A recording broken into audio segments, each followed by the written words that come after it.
माओवादियों के इतिहास में इसे बॉम्ब मेकर कहा जाता है। रूपेश के नाम से जिसे जाना जाता है, जो किसी समय हैदराबाद में तमाम जो बड़े नेता हैं, आंध्र प्रदेश में तमाम जो बड़े सीनियर नेता हैं, उनके लिए दहशत का पर्याय था।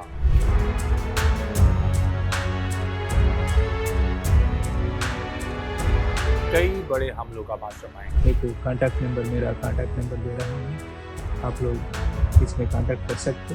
तो आप इस समय देख रहे हैं कि पूरे छत्तीसगढ़ ही नहीं बल्कि देश में माओवादी बिल्कुल परिवर्तन के पड़ाव से गुजर रहे हैं। माओवादियों का एक संगठन जिसकी जमीनी ताकत कम है, वो अब भी इस आंदोलन को जारी रखने की बात कह रहा है, जबकि भूमिगत और सबसे ताकतवर जो नक्सल नेता हैं, जो दशकों से बस्तर जैसे क्षेत्रों के जंगल में रहे हैं, उन्होंने आत्मसमर्पण किया है। वेणुगोपाल की बात तो आपने सुनी ही थी, उनकी कहानी और आपको बताएंगे, लेकिन आज जो आत्मसमर्पण हो रहा है बस्तर में और जिसके नेतृत्व में हो रहा है, जिसे हाल ही में केंद्रीय कमेटी का नेता भी प्रमोट किया गया था, रूपेश के नाम से बस्तर में जिसे जाना जाता है, ये नाम शांति वार्ता की बातचीत के लिए चुना गया था सरकार से, राज्य सरकार से और केंद्र सरकार से, जहां पर पिछले कुछ समय से लगातार रूपेश के नाम से पत्र आ रहे थे और सरकार से ये इच्छा जताई जा रही थी कि माओवादी शांति वार्ता चाहते हैं। केंद्रीय कमेटी के नेता होने के साथ बसवराज और वेणुगोपाल के करीबी इस नेता ने माओवादी संगठन की उन बैठकों में शिरकत की थी और ये फैसले लिए थे कि अब भविष्य में इस बात की संभावना नहीं बची है कि सशस्त्र तौर पर ये लड़ाई जारी रखी जा सके। उन्होंने संगठन की बैठकों के लिए, आपसी बातचीत के लिए कई बार सरकार से समय भी मांगा था। हालांकि ये समय तो नहीं मिला, लेकिन जब ये परिस्थितियां बनी कि जब इनकी बच निकलने की संभावनाएं लगभग खत्म हो गई और सामूहिक तौर पर इन बैठकों में सीनियर नेताओं ने ये मान लिया कि अब आत्मसमर्पण ही विकल्प है, उसके बाद रूपेश ने आत्मसमर्पण के लिए अपने संपर्क के जो संगठन है उनके साथ मिलजुल कर ये फैसला लिया। उनके साथ जो 2 SZCM के अन्य सदस्य हैं, उन्होंने भी आत्मसमर्पण किया है। वेंकटेश एक का नाम बताया जा रहा है, वहीं रणीता भी है इसमें शामिल, जो कि मार डिवीजन की कमांडर है। इसी तरह से उत्तर बस्तर में राजमन और राजू पुया, इन लोगों ने भी आत्मसमर्पण किया है। पर आज जो बात हम करने जा रहे हैं वो उस परिचय उस व्यक्ति की है, रूपेश के नाम से जिसे जाना जाता है, जो किसी समय हैदराबाद में तमाम जो बड़े नेता हैं, आंध्र प्रदेश में तमाम जो बड़े सीनियर नेता हैं, उनके लिए दहशत का पर्याय था। माओवादियों के इतिहास में इसे बॉम्ब मेकर कहा जाता है, यानी कि एक ऐसा किलर जो बॉम्ब के जरिए, यानी विस्फोटों के जरिए, आईडीज के जरिए कई बड़े हमलों का मास्टरमाइंड रह चुका है। हमले भी ऐसे जो देश भर में खासे चर्चित रहे। पर आत्मसमर्पण से पहले रूपेश ने कहा, क्या कहा आप उसे सुनिए। वो ये बता रहे हैं कि न केवल वो आत्मसमर्पण कर रहे हैं, बल्कि दक्षिण बस्तर में जो अन्य उनके साथी हैं जिनसे उनका फिलहाल संपर्क नहीं हो रहा है, उनके लिए एक नंबर भी उन्होंने जारी किया है कि वो उनसे संपर्क करें और आत्मसमर्पण का रास्ता चुने। साथियों को, हमारा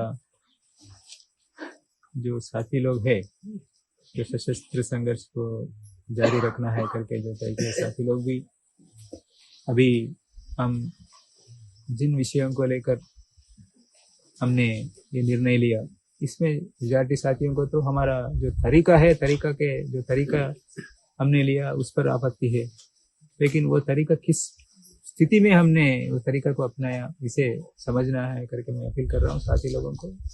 आप लोग भी सोचना चाहिए, आप लोगों का सुरक्षा का चिंता जरूर है हमें। पहले हम बचना है, बाद में हम क्या करना है करके सोच सकते, जो मौका है उसको इस्तेमाल कर सकते हम। इसलिए सभी साथी लोग, और किसी साथियों को भी जानकारी भी नहीं है, वो साथी लोगों को भी जानकारी हो रहे, कुछ लोगों को दूसरा राज्यों में जो साथी लोग हैं, ये तो इस प्रक्रिया के बारे में क्या हो रहे जानकारी भी नहीं है। अभी मीडिया के जरिए ये सब तो पता चलेगा, तब आप लोग भी अगर सोचने से इस प्रक्रिया में आना चाहे तो फिर क्या तरीका कुछ तो रहना चाहिए करके मैं सोच के मैं एक कांटेक्ट नंबर, मेरा कांटेक्ट नंबर दे रहा हूँ, आप लोग इसमें कांटेक्ट कर सकते। कांटेक्ट करने से हम इसके ऊपर कोई कुछ भी आपके विचार भी बता सकते हैं इसके ऊपर, और इस प्रक्रिया में आना चाहिए। तभी आप लोग कांटेक्ट करने के लिए मैं नंबर दे रहा हूँ। मेरा कॉन्टैक्ट नंबर है 6267138163। इस पर आप लोग कांटेक्ट कर सकते, संपर्क कर सकते, मुझे ऐसा कोई कॉमरेड्स कांटेक्ट कर सकते करके मैं आशा कर रहा हूँ, साथियों से अपील भी कर रहा हूँ।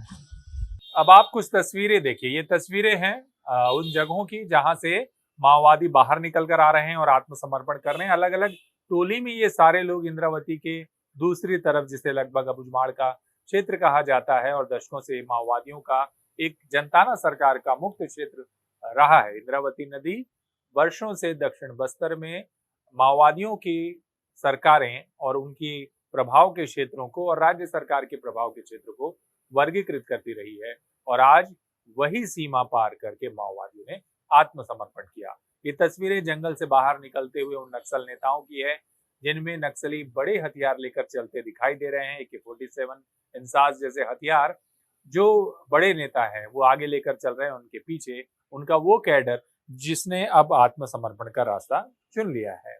अब आपको रूपेश के बारे में बताते हैं। रूपेश वो नक्सल लीडर रहा है जिसकी वर्षों से तेलंगाना में तलाश रही है और जब जब तेलंगाना कह लीजिए या आंध्र प्रदेश सरकार को ये पता चलता था कभी कि उसकी सक्रियता वापस तेलंगाना में हुई है, तब तब सक्रियता वहां बढ़ जाती थी और उसके खिलाफ जो है उसके लिए सर्चिंग के लिए, उसके तलाश के लिए जो स्पेशल सेल है इंटेलिजेंस SIB का, वो लगातार वहां पर सक्रिय रहा था। लेकिन वो लंबे समय से बस्तर में मौजूद था और यहाँ पर भी कई घटनाओं को अंजाम देने की कोशिश करता रहा था। खास बात यह है कि 1991 में इसने वारंगल में इसका जन्म हुआ था। जो वारंगल का मुलुगु जो डिस्ट्रिक्ट अलग हुआ है, यहाँ पर उसका जन्म हुआ और 1991 में असल में इसने नक्सल संगठन का दामन थामा।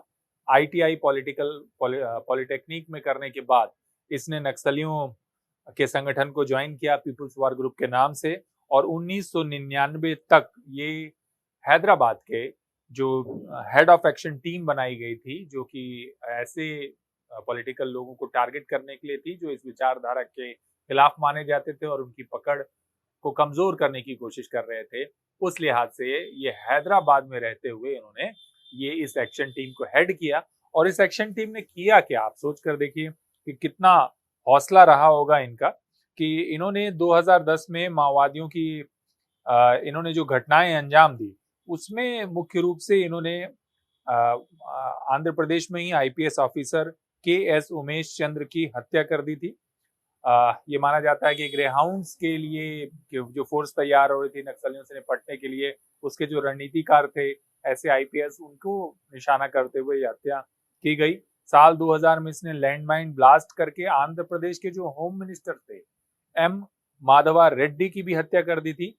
साल 2003 में इसके बाद ये फिर क्या करते हैं कि उस वक्त के जो तत्कालीन, जो वर्तमान में भी अभी मुख्यमंत्री हैं, भारतीय जनता पार्टी सरकार के साथ NDA में शामिल हैं, चंद्रबाबू नायडू, उनकी हत्या करने की कोशिश की थी तिरुपति के नजदीक एक IED ब्लास्ट के जरिए। ये काफी चर्चित घटनाक्रम था। उसके बाद ये यहीं नहीं रुकता है। ये रूपेश 2003 से 2007 तक इसने कई बार chief minister N Janardhana Reddy की हत्या करने की कोशिश की। इनके बेटे आप जानते हैं कि आंध्र प्रदेश के मुख्यमंत्री रह चुके हैं और जनार्दन रेड्डी के एक हेलीकॉप्टर दुर्घटना में शायद मौत हुई थी, जहां तक मुझे याद पड़ रहा है। तो उनकी हत्या करने की कई बार कोशिश की थी। आप सोचिए इनका हौसला कि एक स्टेट के चीफ मिनिस्टर को मारने की कोशिश हो रही है, दो चीफ मिनिस्टर्स को टारगेट कर रहे हैं, एक गृह मंत्री की हत्या कर देते हैं। सीनियर IPS लीडर्स जो कि प्लानर्स हैं नक्सल उन्मूलन को लेकर के, उनकी भी हत्या करने की कोशिश ये करते हैं। तो कितना मास्टरमाइंड माना जाता है। और आप इसी से आप समझ सकते हैं कि क्यों मैं इस नक्सली के बारे में आपको बता रहा हूँ कि इसकी डिमांड या इसकी तलाश लंबे समय से वहां पर रही थी। मुझे ऐसा लगता है कि शायद यही वजह है कि क्योंकि तेलंगाना राज्य कमेटी पहले से ही विरोध में है, स्थानीय स्तर पर इस तरह के समर्पण को शायद तेलंगाना में पसंद न किया जाए। शायद इस वजह से ही हो सकता है कि रूपेश ने यहाँ आत्मसमर्पण, छत्तीसगढ़ में आत्मसमर्पण का विकल्प चुना होगा। 2019 में गढ़चिरौली में इसकी सबसे आखिरी वारदात को नोटिस किया गया, जहां 15 जो जवान थे वो IED ब्लास्ट की चपेट में आने से मारे गए। तो ये बड़ी घटनाएं हैं, ऐसी घटनाएं जो माओवाद के साथ साथ देश में पॉलिटिकल लीडरशिप की किलिंग में बड़ी घटनाएं हैं, बड़ी ऐसी घटनाएं हैं जो कि किसी प्रदेश के मुख्यालय में रहते हुए अंजाम दी जा रही थी। और उसका मास्टरमाइंड कौन था? यही ये रूपेश, जिसने इस तरह की घटनाओं को वहां पर अंजाम दिया। 2010 में माओवादियों की केंद्रीय कमेटी में इसके शामिल होने की सूचना है। हालांकि कुछ लोग का कहना है कि इसे बाद में शामिल किया गया है, पर फिलहाल जो जानकारी हमारे पास है मैं आपको बता रहा हूँ। और वर्तमान में यह जो है नॉर्थ पश्चिम सब जोनल ब्यूरो कमेटी का मुखिया था। तो नॉर्थ पश्चिम का मतलब ये हो गया कि समझ लीजिए बस्तर में जो बीजापुर से लगा हुआ जो पश्चिमी क्षेत्र है, और माड़ है, उत्तर बस्तर डिवीजन है, जिन जो सारे नक्सली सरेंडर कर रहे हैं, उनका ये मुखिया था। और इससे पहले ठीक साउथ बस्तर का में रनी जो ये काम देख रही थी सुजाता, उसने भी आत्मसमर्पण किया था, जो कि भूपति की भाभी थी। स्वास्थ्यगत कारणों से उसने तेलंगाना में आत्मसमर्पण किया था। ये बताता है कि ये दोनों जोनल ब्यूरो जो सबसे ताकतवर माने जाते थे, वो लगभग खत्म होने की स्थिति में। इसमें साउथ की तरफ से अभी रिपोर्ट्स आनी बाकी हैं, क्योंकि वहां हिडमा और बटालियन नंबर 1 का क्षेत्र है। तो यहाँ ये रूपेश ने आत्मसमर्पण किया। और जैसा कि मैंने आपको बताया कि 2010 में ये शामिल होने के बाद यहाँ नॉर्थ पश्चिम सब जोनल ब्यूरो का कमेटी का मुखिया था। और लंबे समय से इसने यहाँ पर छत्तीसगढ़ में भी अलग अलग गतिविधियों को अंजाम दिया है। कई ऐसे जो आईडी हैं, ऐसा माना जाता है किसी समय कि बस्तर में कहाँ बम लगा है किसी को नहीं पता, पर ऐसा लगता है कि शायद जो रूपेश है उसे पता है, क्योंकि ये टेक्निकल टीम का मास्टरमाइंड था। इसे पता था कि किस तरह से आईडी ब्लास्ट करने, कैसे इम्प्रोवाइज करना है वेपन्स। और अगर आप देखेंगे गौर करके, तो जो वेणुगोपाल ने गढ़चिरौली में आत्मसमर्पण किया है, तो उसकी सुरक्षा में लगी जो कंपनी है, उसके अलावा जो लिस्ट है, उस लिस्ट में सारे के सारे टेक्निकल डिवीजन के लोग हैं माओवादी के, जो कि हथियार बनाने से लेकर आईडी प्लांट करने, आईडी ब्लास्ट करने, इन सारी गतिविधियों को अंजाम देते थे। तो ये एक बड़ी बात है। अगर आप देखें तो न केवल हथियार वर्दी के साथ मास्टरमाइंड या उस संगठन को चलाने वाले नेता आत्मसमर्पण कर रहे हैं, बल्कि वो टेक्निकल लोग जिन्होंने बस्तर में न जाने कितनी सड़कों पर, कितनी जगहों पर आईडीज लगा रखे हैं, और अचानक ही आईडीज ब्लास्ट हो जाते थे। ऐसी दर्दनाक तस्वीरें सामने आती थी जिनको बयान भी करना मुश्किल होता था, जिनकी तस्वीरें विचलित करने वाली होती थी। उनके जो मास्टरमाइंड थे, उनको लगाने वाले न माओवादी थे, उन्होंने हथियार डाल दिए हैं और आत्मसमर्पण कर दिया है। तो इससे बस्तर का बड़ा क्षेत्र डिमाइन शायद किया भी जा सकेगा भविष्य में इस तरह की घटनाओं को रोकने के लिए। और साथ ही साथ जो छुटपुट घटनाओं को करने की कोशिश में अन्य नक्सली होते हैं, जिन्होंने शायद आत्मसमर्पण नहीं किया है, उन पर भी लगाम लगाई जा सकेगी। मैं चाहूंगा कि जाते जाते एक बार फिर से आप वो बयान सुनिए, जिसमें रूपेश बता रहे हैं कि आत्मसमर्पण उन्होंने क्यों किया है। और मुझे जो जानकारी मिल रही है उसके मुताबिक सरकार से बातचीत में ये तय हो रखा है कि जो तमाम पुनर्वास और सुरक्षा की सुविधाएं हैं वो दी जाएंगी, लेकिन हथियार के साथ उन्हें आत्मसमर्पण करना होगा, जैसा कि उन्होंने किया भी है। रूपेश के साथ, यानी कि जो नॉर्थ पश्चिम सब जोनल ब्यूरो है, यहाँ पर से जो नक्सली आए हैं वो करीब करीब 140 की संख्या में है। और उत्तर जो बस्तर है, वहां से भी काफी बड़ी संख्या में माओवादी शामिल हो रहे हैं इस आत्मसमर्पण में।